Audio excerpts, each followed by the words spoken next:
Hi friends, நேற்று ஊர்லேருந்து வரும்போது அம்மா என்னென்ன திங்ஸ்லாம் கொடுத்து விட்டாங்கன்னு சொல்லிட்டு பார்க்கலாம். கருப்பு உளுந்து வந்து கொடுத்து விட்ருந்தாங்க. அதுக்கப்புறம் தட்டைப்பயிறு வந்து, அப்புறம் பெரியம்மா கொடைக்கானல்லேருந்து வந்திருந்தாங்க. வரும்போதே பீன்ஸு, உருளைக்கிழங்கெல்லாம் கொண்டு வந்தாங்க. ஒவ்வொரு டைம் வரும்போது கேரட்டு, நூக்கல் இந்த மாதிரி கொண்டு வருவாங்க.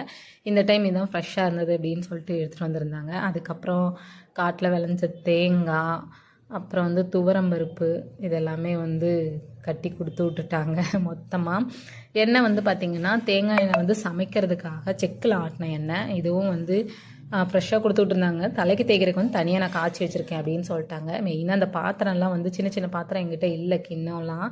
சரின்னு இதை வாங்கி வைக்க சொல்லியிருந்தேன் அம்மாவை. வாங்கி வச்சுருந்தாங்க. எல்லாத்தையும் மொத்தமாக எடுத்துகிட்டு வந்தாச்சு. அதுக்கப்புறமா பயிறு எல்லாத்தையும் வந்து தனியாக ஒரு இதில் போட்டு கொடுத்து விட்ருந்தாங்க. ஸோ எல்லா திங்ஸையும் எடுத்து வச்சுட்டு இருந்தேன். மாமா வந்து ரீசெண்டாக கோவா போயிருந்தாங்க. வரும்போது எனக்கு ஒரு பேக் ஒன்று வாங்கிட்டு வந்திருந்தாங்க. அதையும் அக்கா எடுத்துகிட்டு வந்தா. ஸோ இந்த திங்ஸ்லாம் தான் ஊர்லேருந்து எடுத்துகிட்டு வந்தோம்.